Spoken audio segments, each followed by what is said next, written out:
Hello, everybody, and welcome to the show. I'm your host, Adrian Danila, and this is Multifamily Chronicles. My guest today is Tara Samuels. For the very few of you that don't know Tara talks a lot of trash. And you don't know, she really talks a lot of trash, okay? And that's because she's the regional director for Trash Butler. Welcome to the show, Tara. Oh, thank you. I love that intro. And you know what? If we don't make people laugh, then we're doing something wrong. That's absolutely right. Tara, tell us a little bit about what you do at Trash Butler and a little bit about your background too.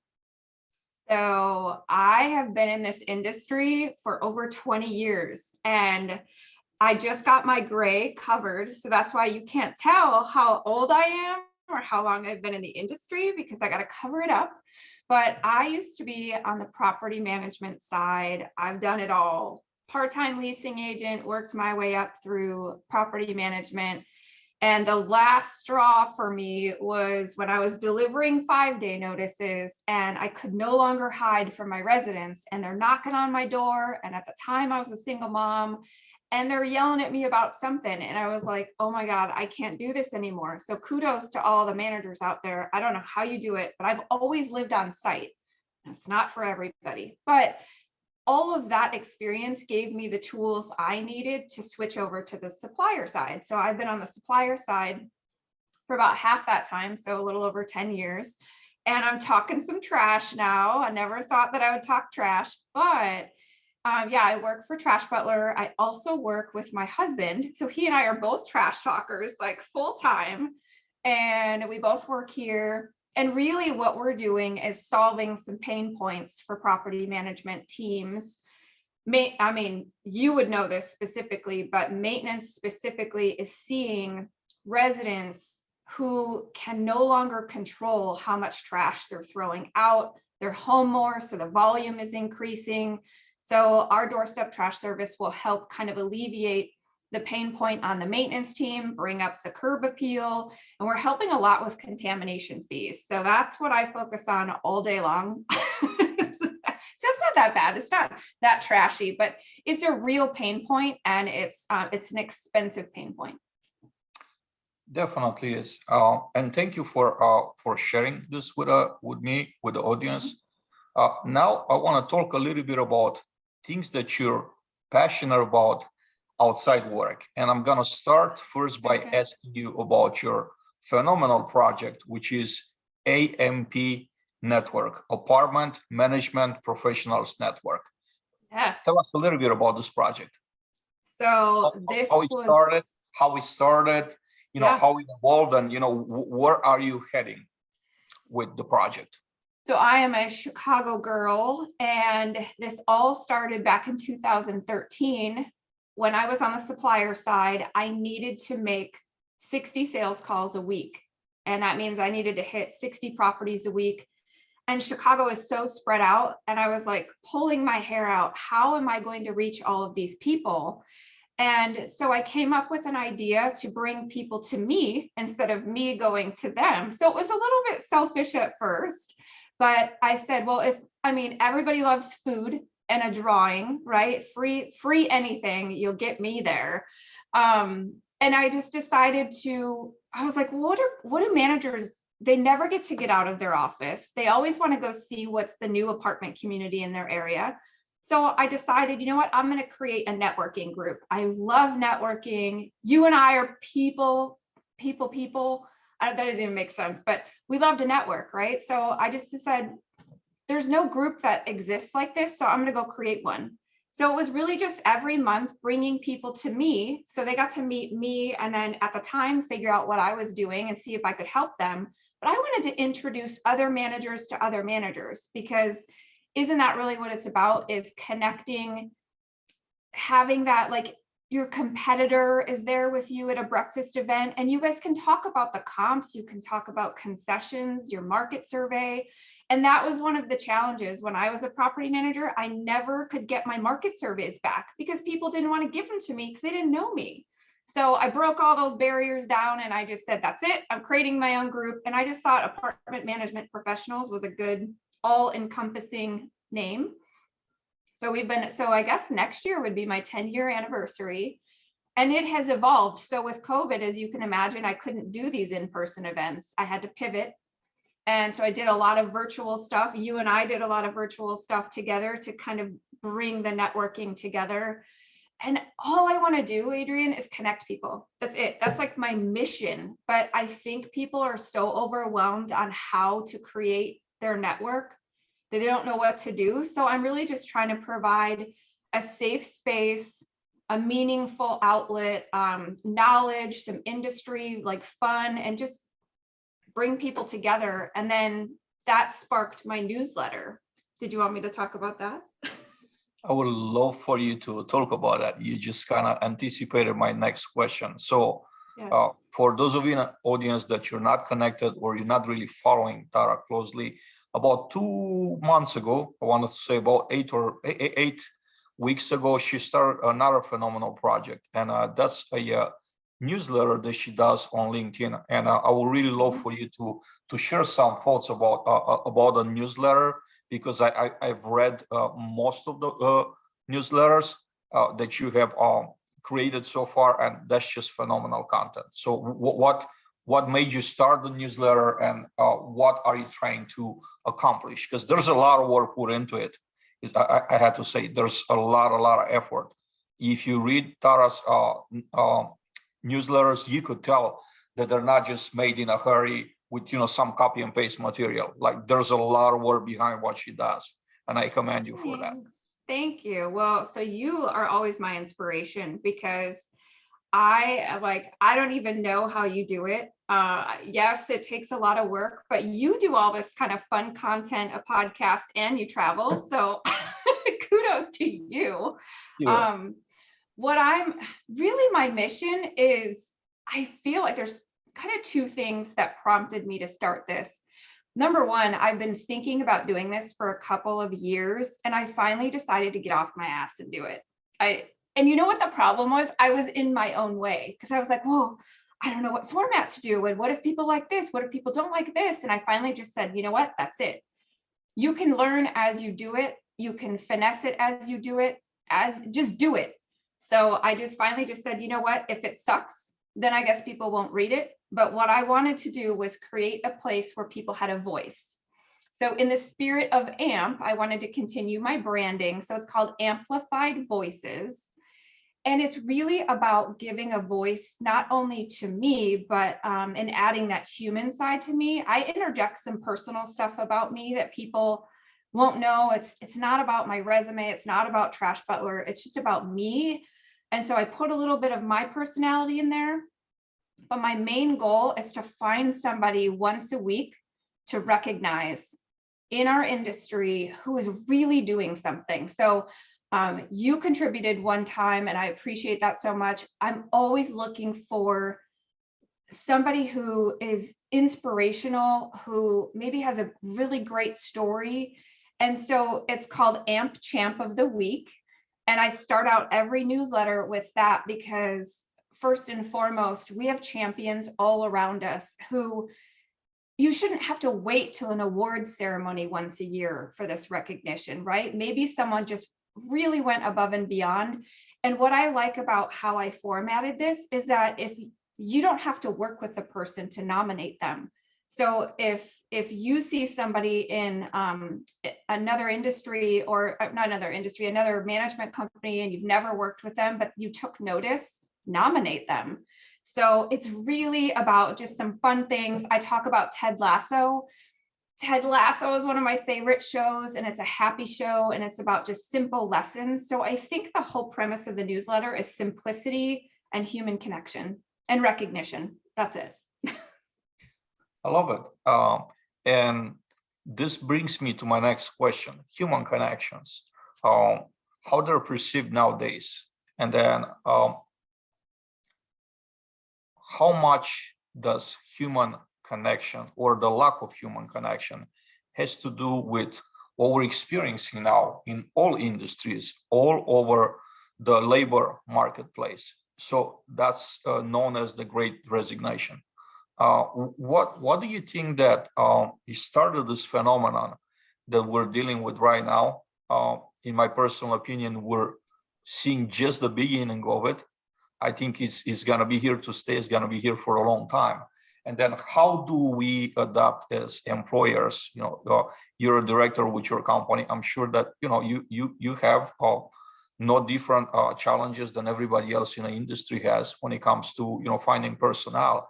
So give us a few thoughts about the Great Resignation. What do you think? So I'll kind of split this in two.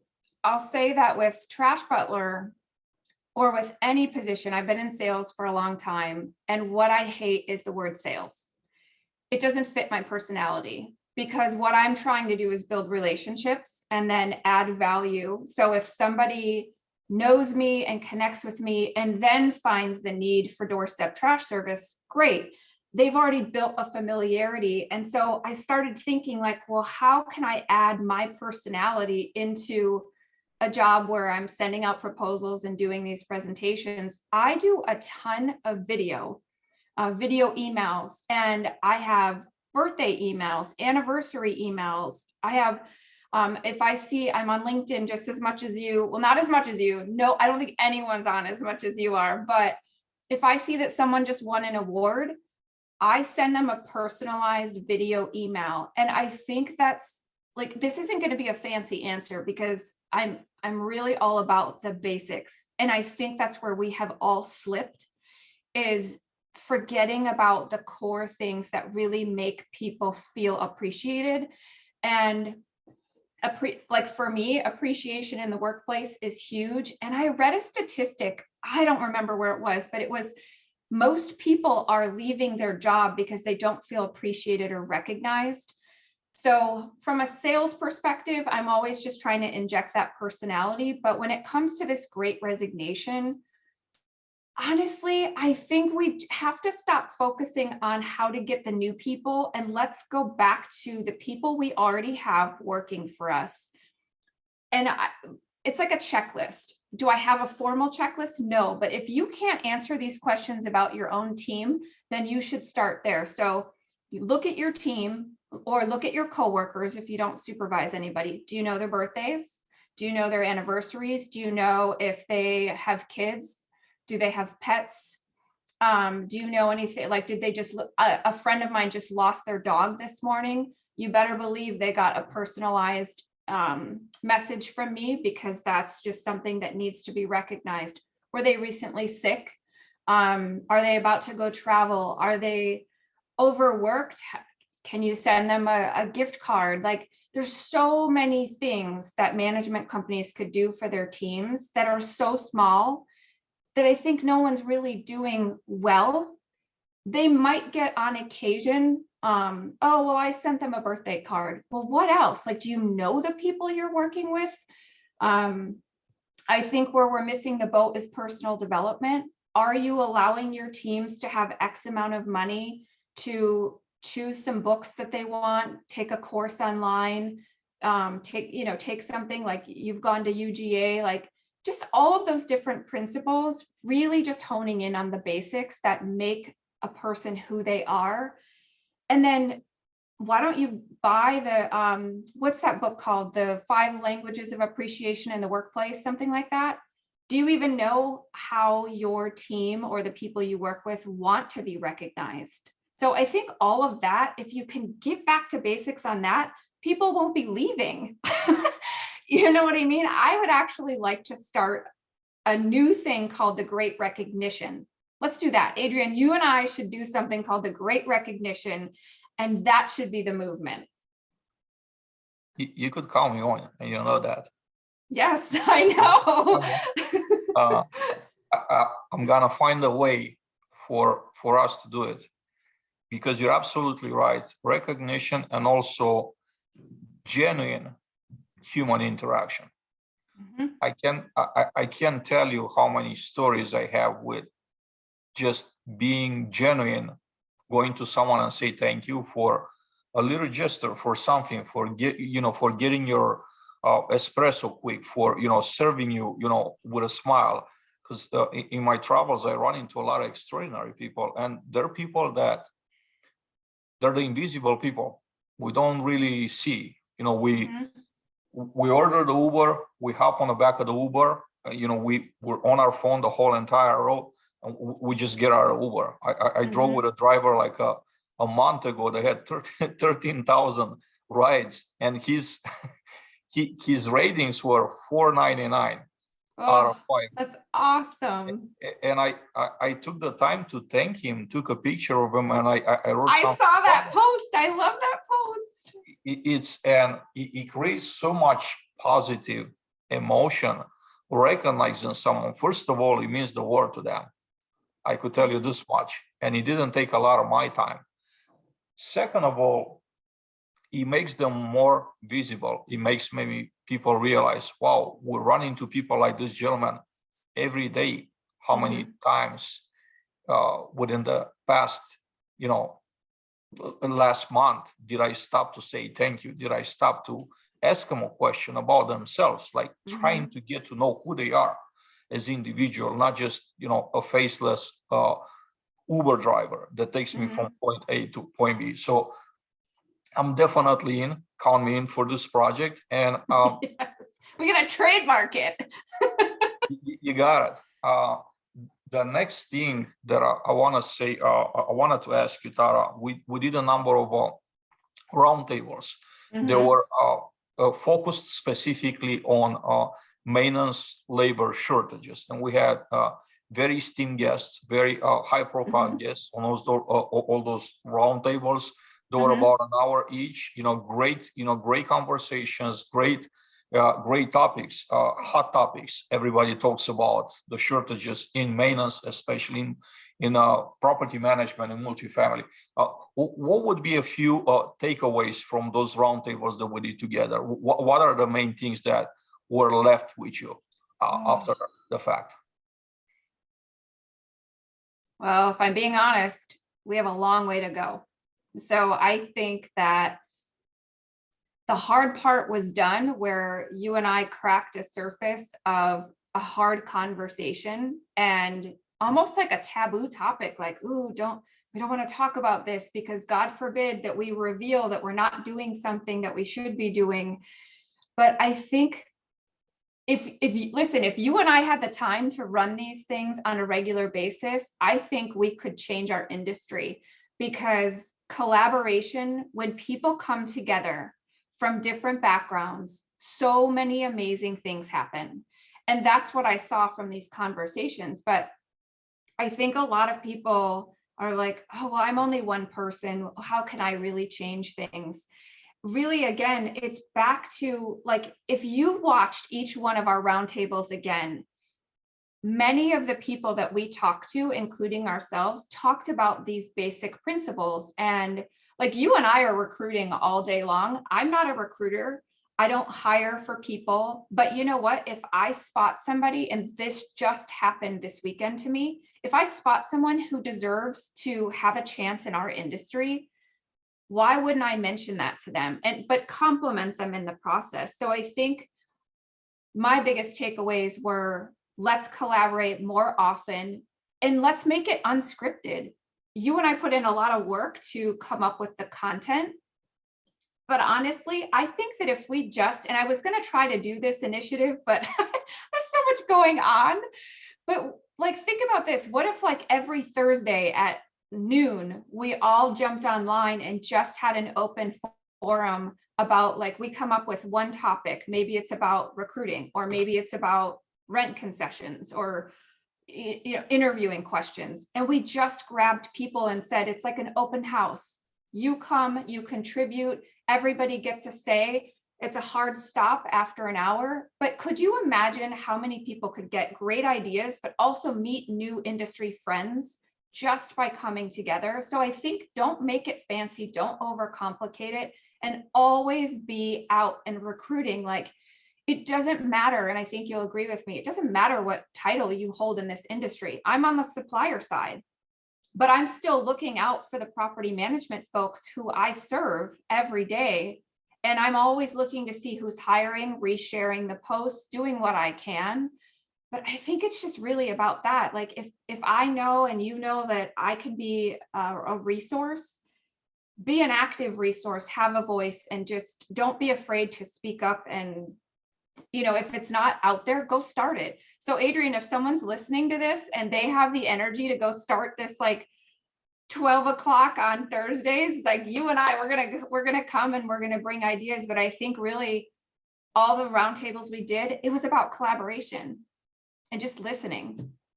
So Absolutely. There's so much value in giving your time for something it doesn't serve you directly. It's just giving your time for the community, for others. And I learned that the payoff is not in monetary incentive, but the payoff that you get from that type of activities can be really purchased with money. There's not enough money in the world to buy the type of feedback that I'm getting when I'm able to connect someone, to help someone get to an opportunity that otherwise they wouldn't know about, to network, to just get to people and introduce them to each other.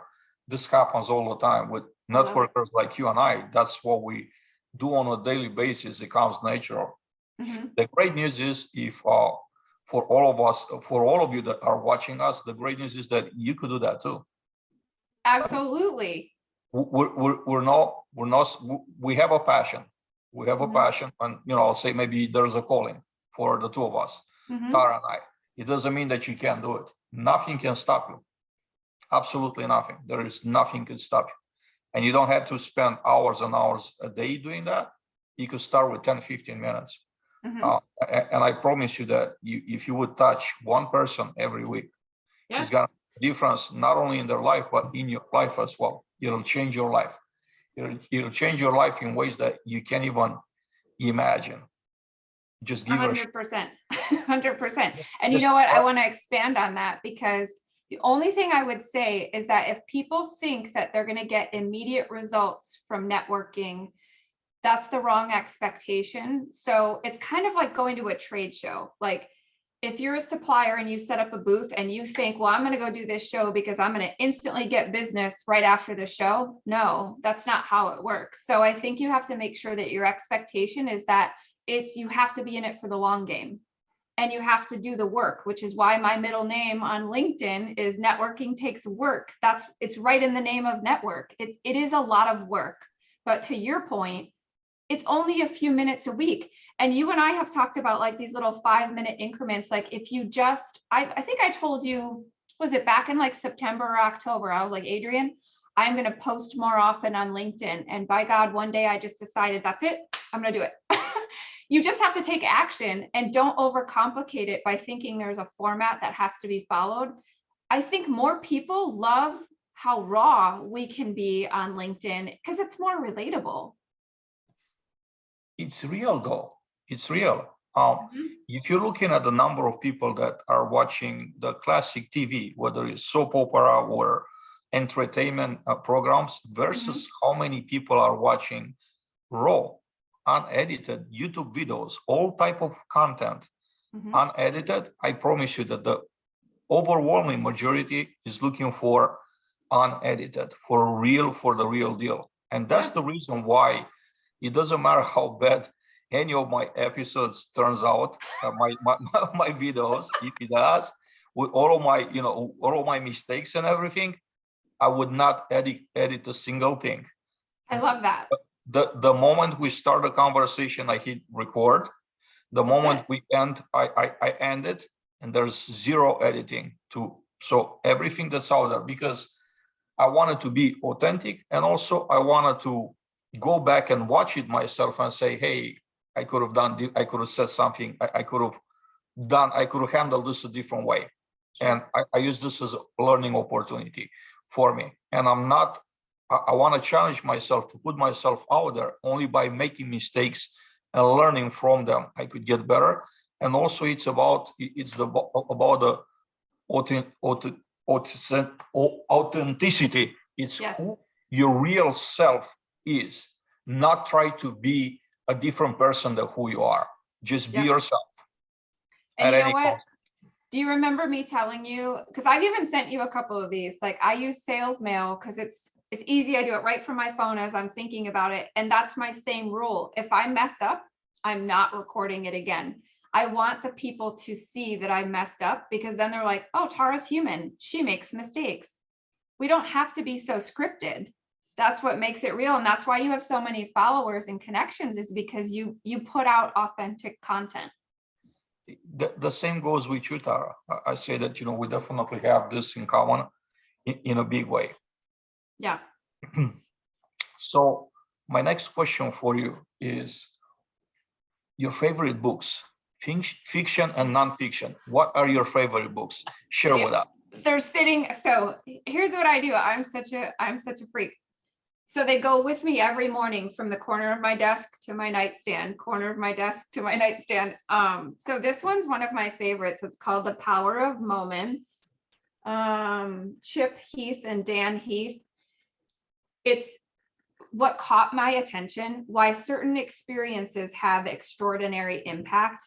If you have not read this book, I think I've underlined, because my highlighter broke on the plane. I was highlighting so much, so I had to start using my pen. What I love about this is there's a section called Break the Script. Love, love, love that. It's about empowering your people. It's also about recognition. And I like that it's broken into moments and stories. I don't know about you, but I'm trying to work on being a great storyteller. One of my favorite sayings of all time is facts sell, but stories sell. Facts tell, stories sell. So that's why I like this book, because it's all about stories. And so that makes it easy to read. And then I can relate to this more. And then the other one I love, just talking about the 5 minutes, is called Coffee Self-Talk. This is just 5 minutes a day that this woman spends, and she has her cup of coffee because that's like her trigger to have some positive self-talk. Adrian, you remember I started this project last year. I was the worst at self-talk. My internal monologue was awful. And if you could hear the things I was saying to myself out loud, like if somebody was listening to that, or if they said that to me, you'd be like, that guy's a jerk. I can't believe he just said that to her. And I was saying it to myself. And so I finally just decided, that's it, that's enough. And that's when I started Project 66. And it was inspired by this book, but also James Clear. I don't know if you've read about him. Oh my God, what the heck is the name of his book? Atomic Habits, I think it was. I heard about the book. A lot of people talk about it. I haven't read it yet. Okay, well, here's the deal. He said, I've always heard that to form a new habit, it could take 21 days, a month. There's some different data out there, but I liked his because it's a weird number. So 66, he's like, in 66 days, if you do something for 66 days straight, it just becomes automatic. And I was like, okay, that's it. I'm going to give up or try to change how I think and talk to myself, because it's destructive and it can affect your marriage, how you parent, how you work. And you saw my posts. I was so raw. I felt very exposed. I was sometimes embarrassed about how I talked about myself, but you know what? I never missed a day. Even on like a Sunday night, I swear I would be like, oh my God, I didn't post yet. I have to post. And my husband, who's so encouraging, he's like, you know what? You made a commitment to yourself. You've got to do this. And it's these little books. Like, I need easy stuff. I want stuff that doesn't overwhelm me, that I can actually implement. So I love a lot of personal development books. So those are two of my favorite. And honestly, what the best part was when I was doing the Project 66, which I want to turn into like a seminar or something. Seminar is an awful word though. Something fun, and teach people to get out of their own head, because a lot of us talk to ourselves really negatively and we need to stop. So you have to be kind to yourself. If you can be kind to yourself, how could you expect from the others to be kind to you? 100%. See, you know this. So those are if you haven't read them, I highly recommend them. I also recommend, I haven't missed a single one of your 66 posts. Very, very enlightening. Thank you. I love the fact that, you never give up. Mhm. Like you said, you stick to your commitment every single day, no matter what, no matter how bad it might have looked, you posted. I posted. And showing vulnerability, I think it's a big deal, because it shows that we're human. Mhm. And showing who your real self is, it's a big deal too. I love it. And I love that I have cheerleaders like you. And what's so funny is there was several people who were consistently like, at first I was like, nobody's gonna care if I post, nobody's even paying attention. And then I started getting messages kind of silently where people started to they weren't comfortable saying it online in a public setting, but they're like, hey, you've inspired me, or what you posted today, it triggered something in me. Thank you for being so raw. Like one of them was about me sitting in a dress having a roll of fat on my stomach. Like that's how raw I got, because we all pick ourselves apart mentally, physically, the whole thing. But like you said, being vulnerable, isn't that what everybody wants to have around them? It's just so we all don't feel like we're alone. It's the human factor, man. Yes. I promise you, it's the human factor that it still is the most valuable thing out there. People 100%. Are craving for it. We just have to keep pushing and cultivating it. We're gonna get there.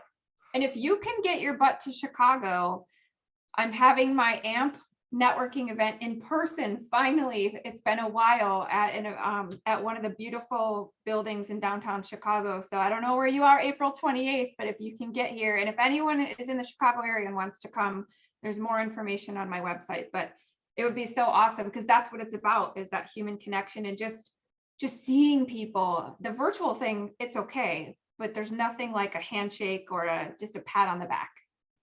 You are really tempting me now. So I know it might not be this coming one, but one day I'll be at one of your events in person. That's a promise. I'd love to have you. So you mentioned in your project 66 with how you really show your raw self. You put yourself out there. You basically just expose yourself with your thoughts, and that was a great exercise. I wanted to ask you a question that's somehow related to that. How did a failure or apparent failure set you up for future success in your life? Okay, I'm gonna go there. I am gonna actually be really raw. Marriage.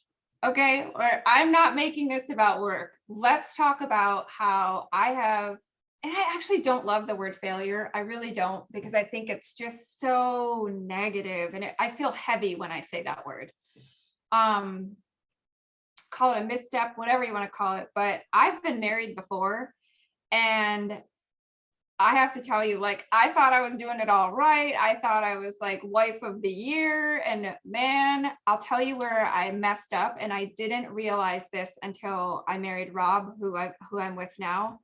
I was making assumptions my entire life. And I kept thinking like, and I do this at work sometimes too. We all make assumptions, and it is destructive. And so what I realized, and it wasn't until I got with somebody who challenged me a little bit and pushed back, that I was making all of these assumptions about my husband and just my marriage and our relationship that were completely off the wall. And they had no foundation, but I believed them. And by the way, if I could jump up and not unplug myself, I would show you my other favorite book is The 4 Agreements. And I posted about that recently because there's a whole section on assumptions. And I swear that when I read that book, I read it and then I filed for divorce because I was like, okay, I'm in the wrong relationship. This is all bad. But I started realizing that I had some accountability in this. And ever since then, do I still make assumptions? Yes. Do I make them a lot less? Yes. Am I perfect? No. But I will tell you, that's what I have learned, all encompassing the most. And that has translated into work. And there was a time, this was a big step for me, that somebody emailed me. And you know how text messages and emails, like there's a lot of interpretation. There's a lot of assumptions made on text and email, which is why it's so great to have these conversations.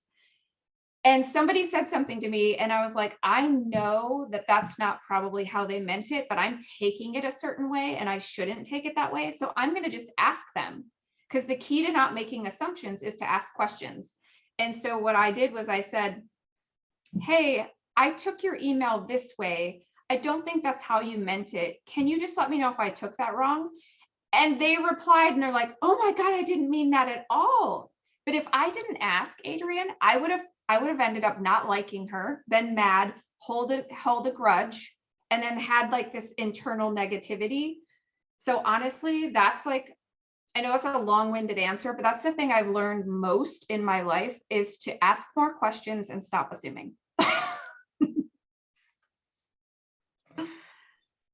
I had to say, Tara, that we should have had 2 hours, not an hour, for conversation. Here's the great news. There's plenty of things that I didn't have a chance to talk about with you that we're gonna do on a next episode, which Absolutely. not that you're promising that you're gonna come back. I will. Hey, I'm your biggest fan. Are you kidding me? I'm always going to be on the Adrian show. For a second episode. Because we gotta bring this to an end. Unfortunately, for now, again, with a promise, there's gonna be a second episode with Tara. Tara, what would you like to say to our audience in closing? I think, well, the kind of the theme of our conversation is, if there's something that, and it doesn't matter who you are, whoever's listening, doesn't matter where you work, if you're a mom, dad, whatever, if there's something that you've always wanted to do, just go do it. Do not wait any longer, because just taking action will catapult your life into so many things. Like this morning, I stared at my Peloton bike and I was like, I have no interest in exercising. I don't want to do it. I was up early. I was cranky. And I was like, you know what? Screw it.